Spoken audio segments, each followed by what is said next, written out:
12.2 is all about volumes. So volumes of prisms, cylinders, pyramids, and cones. Okay, so prisms and pyramids and cylinders and cones go together. All right, so the volume of a solid is the number of cubic inches or cubic centimeters or cubic meters, whatever, that can fit inside of its interior. So the volume of a cube is the cube of the length of its side. So the volume ends up being s cubed. That's an s cubed. So if I have my little cube here, and I have the side length of s, and s, that's why it's s cubed. That's why when I say like x cubed instead of x to the 3, that's what I mean. That's why we say square and cubed and so on. All right, so the volume congruence postulate says if two polyhedra are congruent, then they would have the same volume. And the volume addition, guys, shh, the volume addition says that if we have, let's say, a cylinder with maybe like a cone on top of it, we can just find the volume of each individual piece and we can add them together. All right, so the volume of a prism or cylinder. So this will actually work for our one that we talked about just now, the cube, as well. So if we have some kind of shape like this, are some of you guys artistically challenged? Are you having trouble drawing?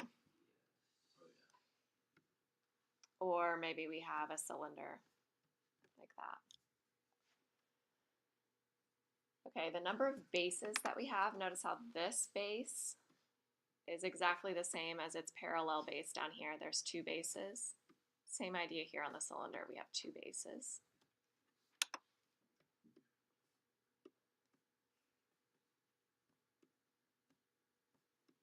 Let me try to draw it a little bit better. All right, so we have 2 bases. When you have 2 bases, the volume is capital B times H. Now the fact that I used a capital B is very, very important. So capital B is the area of the base. So on the first one that I drew, it looks like the bases are both squares. So how do I find the area of a square? Side times side, right? So side squared. So this would be side squared times the height would be the way we find the volume. But what about if I have a circle on the bottom? How do I find the area of a circle?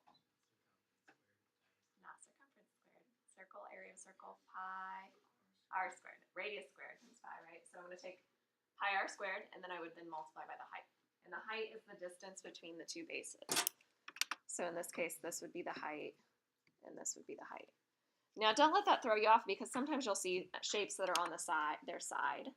So what if I had a cylinder like this? Well, my 2 bases, again, are these circles, but my height then is right here. So it's the distance that separates the 2 bases. Does that make sense? All right, and then the volume of a pyramid or a cone. So a pyramid or a cone will have 1 base. So I could have a cone shape, or I could have maybe a square along the bottom, and then it goes up to a point. So anything that's going up to that single point up there, that's going to be one that uses 1 base. And how did you just see that that was related to the one that I just did? So when I had 2 bases, how was the thing with 1 base related? How many of those filled the bigger one? 3 of them, right? You found out that 3 cones fit inside of 1 cylinder that had the same height and same shape on the base. So this formula is going to be very similar. It's going to have that B times H, but what do I divide by? 3.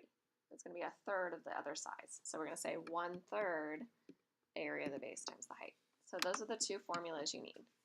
So B times H, or 1/3 B times H. And that's it. This whole section will involve those 2 formulas. So it says find the volume of the right prism shown below. So it doesn't actually matter when you have shapes like this what your bases are. You can make your bases like the right and the left, right? You can make it the top and the bottom.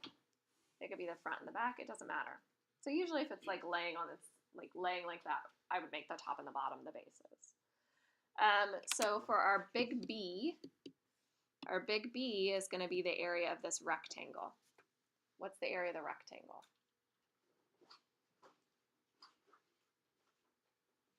The 2 is not drawn very well. This is the 2. So it's going to be 5 times 8, which is 40, and our height is 2. So our volume then is big B times H, so it's going to be 40 times 2, which is 80. and then our units are inches cubed.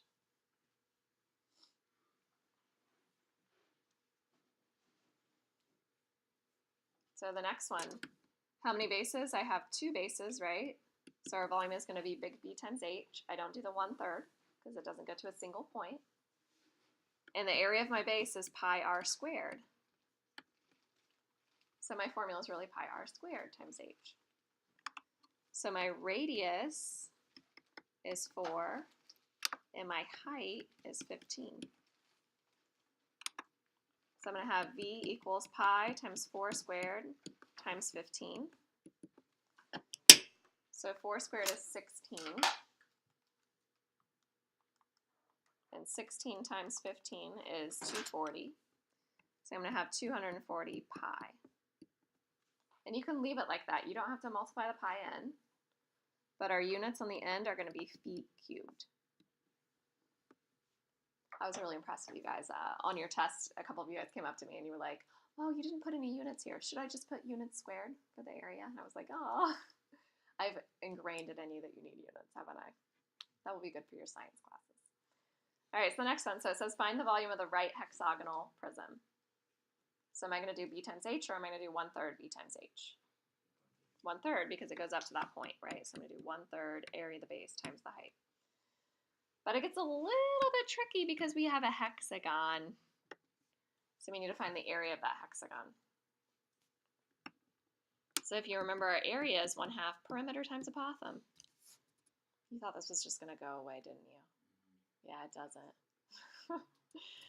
So we have a side length of 6. And when we go up to the center of that base, whoops, we create an equilateral triangle. So we have 6 and 6. Yeah? The 9 is the distance along here, I believe. So there's a lot of work that goes into this one. So do you guys remember how to find the area of an equilateral triangle? Do you guys remember that formula? Crickets. 1/2 side squared. Nope. Close. Not 1/2 though. √3/4 times side squared. So if you know that, you can jump straight to it. And some of you guys knew that on the test, and some of you guys did not know that on the test, which is fine. So if you don't know it, you drop it straight down, and you're like, oh, this is 3 and 3 then. And I create a 30, 60, 90 triangle. And so across from the 60 then is going to be 3√3. So the area of this blue triangle here is going to be 1/2 times base, which is 6, height, which is 3√3. So it becomes 9√3 when you simplify. And so then the area of the whole thing is 6 of those. So you end up getting 54√3. So you could go through the 1/2 PA. It'd be 1/2, your perimeter would be 36, and your apothem is that 3√3. And you get the same thing. You'd have 18 times 3, which is still 54. Okay, so that's going to be the area of the base. So that's our big B. So we have 54√3. But then we need the height of the shape. So the height of the shape typically goes down right to the center of the base. Okay, it is not 9. So like I said, this one's one that involves a lot of work because it took a lot of work to find that area of the base, right? Okay, so if I go out here, I create a right triangle. It has a height of 9. Do you guys know what this distance along the bottom is? 6, right? Because remember we had those equilateral triangles created. So we have 6 and we have 9. It's like 6 and 9, and then we need the height, which is h. How would I find h? Pythagorean Theorem, yep. So I'm going to do 6 squared plus h squared equals 9 squared. So if I take my 9 squared and I subtract out 6 squared,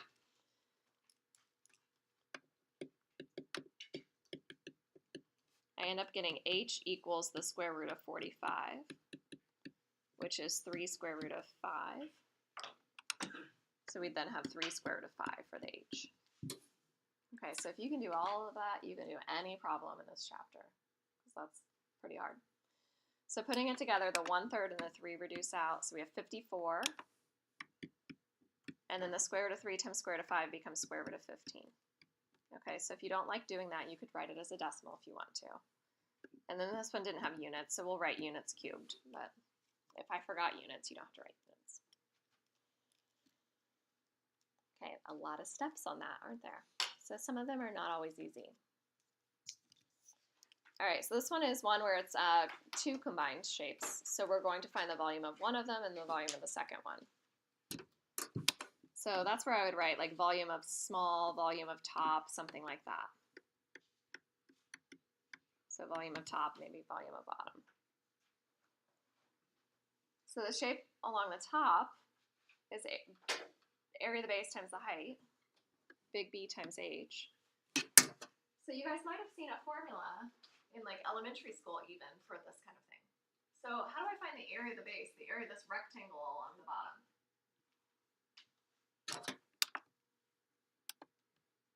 How do I find the area of that rectangle? So I had 3 and I have 10, it looks like. I just do 10 times 3. Isn't that just length times width? Have you guys seen that before? Length times width times height? Yeah. So you could use that formula as well. It's the same thing. It's big B times H. So length times width times height, my 3 dimensions are 3, 5, and 10. So I'm going to say 3 times 5 times 10. So I get a total of, not 60, why did I just do that? 15 times 10, 150. And then the bottom, same idea, it's big B times H, which is still length times width times height. So it's 17 times 5 times 10. 17 times 5 is 85, so times 10 is 850. So our total volume is going to be the two added together, 150 plus 850, which ends up being 1,000 cubic inches. Okay, so I like those ones. Those ones aren't bad. You just find the volume of each one, add them together. All right, I think you guys don't have the next picture. Do you guys have the next picture? Okay, so it says use the measurements given to solve for x in the rectangular prism with a volume of 134.75 cubic centimeters. Do you have that part? So say where the volume is 134.75 cubic centimeters.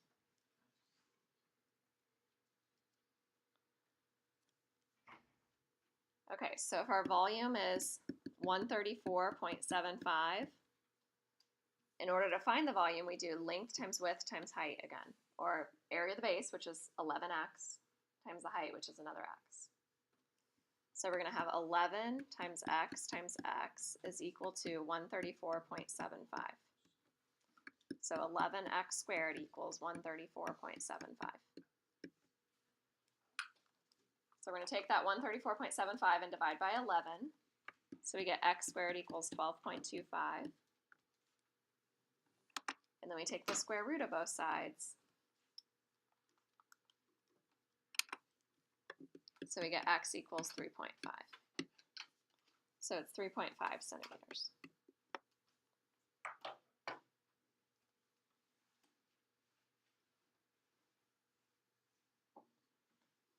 Okay, so number 6, do you guys have this? So it says if a right cylinder has a volume of 277 cubic feet and a height of 5 feet, what is the diameter?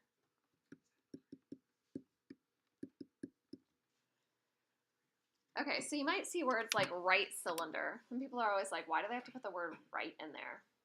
Right? So it's a cylinder. The reason we use the word right is because it's straight up and down. Okay, so sometimes you'll see cylinders that are called oblique cylinders, and they look like this. Okay, so it's a straight up and down cylinder, the ones you're used to. So you could really leave the word right off if you want to. And it has a volume of 277, a height of 5, and we want to know the diameter. So we know the formula is the area of the base times the height, which in this case, the area of the base is a circle, so it's going to be pi r squared times h. So let's do what we need to do to find the radius, and then we're going to double it to get the diameter. So I have 277 equals pi r squared times 5. And we're going to round to 3 decimals, so I'm going to take that 277, and I'm going to divide by 5 pi. Now remember, if you guys do that on your calculator, you have to be careful. So everybody do that along with me. So we're dividing by 5 pi to get r squared. You need parentheses around that 5 pi. Or you can divide by 5, hit enter, divide by pi, hit enter. So we get r squared is equal to 17.634. And now I take the square root of that answer. So do square root, and then you could do second, and the negative sign will pull up your last answer. So you get r equals 4.199. So our diameter is going to be that answer times 2. So take that answer and multiply by 2.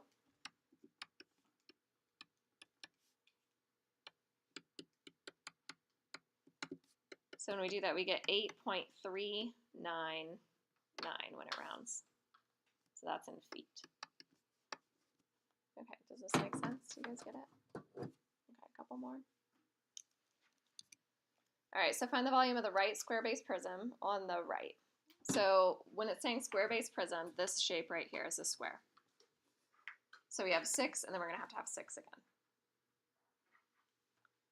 And then it says the slant height. So I haven't used that word yet. Okay, so our slant height is not the distance that we had drawn in earlier. This is the slant height.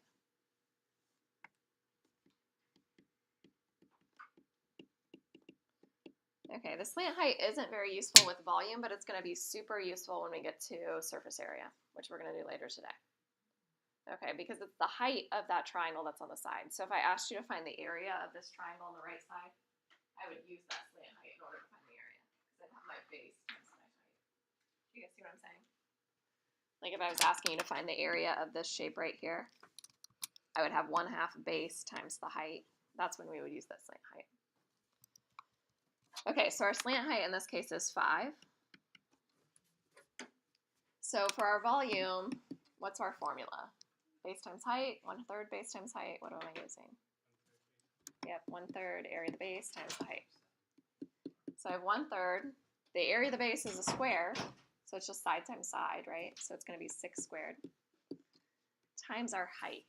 Okay, so we cannot use the slant height here. Our height is always from the top of our pyramid down to the center of the base. So we always, always, always draw on a right triangle. So here's our right triangle. Sorry, it doesn't look like the center of the base down here, but this ends up being 3 because it's going to be directly in the center of the base. And then we have 5 here. Does anybody know right off the top of their head what this has to be? Yep, because it's a 3, 4, 5 right triangle. So you could say h squared plus 3 squared equals 5 squared. You would end up getting h equals 4. So we're going to have 4 for the actual height, not the slant height. So then we multiply it. So we're like, okay, 36, I take 1/3 of that. So I have 12. 12 times 4 is 48. So our answer is 48 millimeters cubed. All right, so number 8. So find the volume of the right triangular pyramid. The base is an equilateral triangle, so we're going to draw a little equilateral triangle with side length of 16. And it's a pyramid, so off of this base, we're going to go up to a point for each of these sides. Kind of looks like a tetrahedron, but we don't know if those sides are the same, like regular polygon. So the height of the pyramid is 20. So going straight from the top to the center of our base is 20. That's what we want. We want the height in our formula. So our volume is going to be 1/3 area of the base times the height. So we definitely know the height is 20.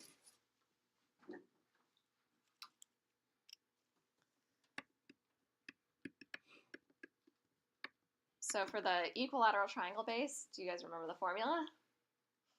Square root of 3/4 side squared. So I get square root of 3/4 times 16 squared. So 16 squared is 256 divided by 4 gives me 64. So the area of the base is going to be 64√3. So a lot of times I have to do that where I have to go off to the side, find something, and then plug it in. So I have 64 square root of 3. and then I just reduce down. So I'm going to have 64 times 20, and 3 doesn't go into it. So I'm going to do 1280 over 3, and then times the square root of 3. So you could put the square root of 3 on the top as well. So you might write 1280 square root of 3 all over 3. So if you don't like that and you'd rather do to 3 decimal places, it would be 739.008. And it doesn't matter. Like on your test, I graded everything. Is that the last one? Okay. So let's kind of skip through here. So this one would be 1/3 area of the base times the height. Do you guys see how you'd find the area of the base and how you'd find the height? Right, it's a circle, so you do pi r squared times h, and then 1/3. This one's one of the ones where we have the volume and we need to find the radius. I don't know if you guys have this picture on yours. Do you guys have that? Okay, so let's get to here. I think I made a mistake on these, so make sure that you have the same numbers here. So it says coolant is poured through a funnel into a radiator at a rate of 198 cubic millimeters per second. Coolant flows out of the funnel at a rate of 60 millimeters cubed per second.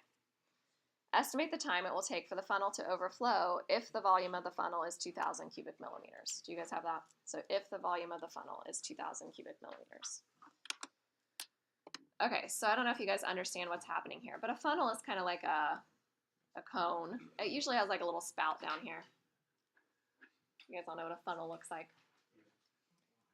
So this volume is 2,000 cubic millimeters.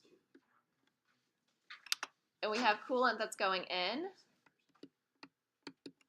at 198 millimeters cubed per second.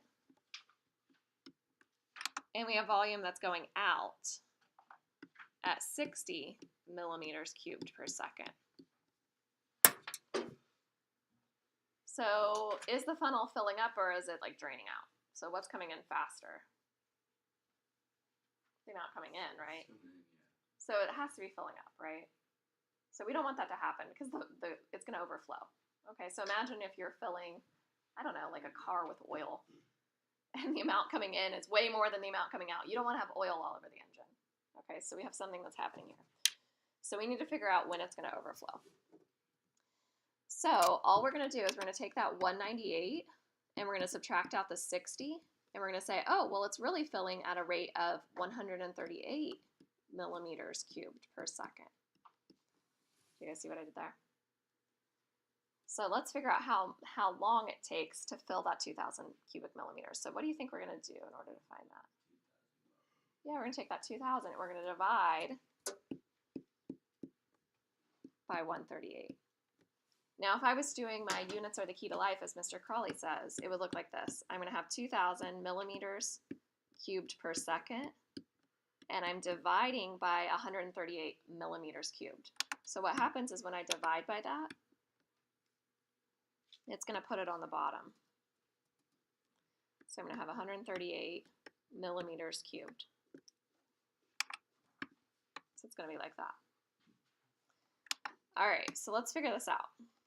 So I have 2,000 divided by 138. So I get 14.493. So that's how many seconds it's going to take.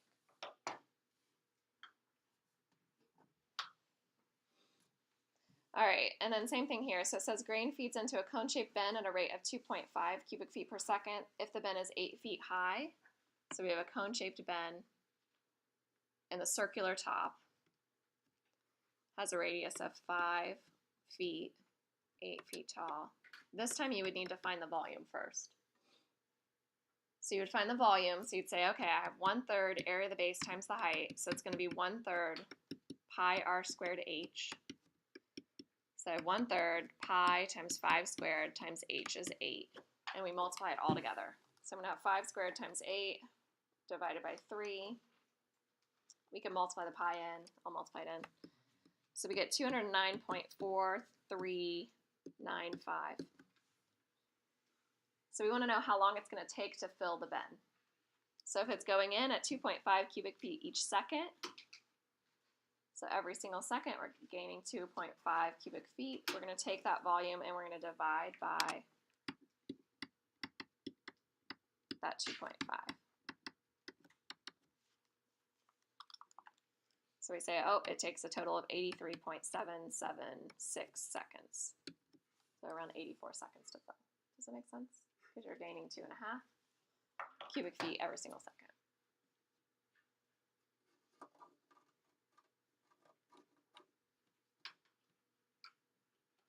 I don't know why. I did my units here and I realized I messed up. So hang on. So I had 2,000 cubic millimeters, and I was dividing by the millimeters cubed per second. So that puts the 138 millimeters cubed goes on the bottom, seconds goes on the top. When you divide, it's really multiplying by the reciprocal. That's why it canceled out, the millimeters cubed canceled, and that's why we were left with seconds. Does that make sense? I thought I had something wrong there. I thought I had seconds on the bottom, so I thought I messed it up. All right, so let's stop there.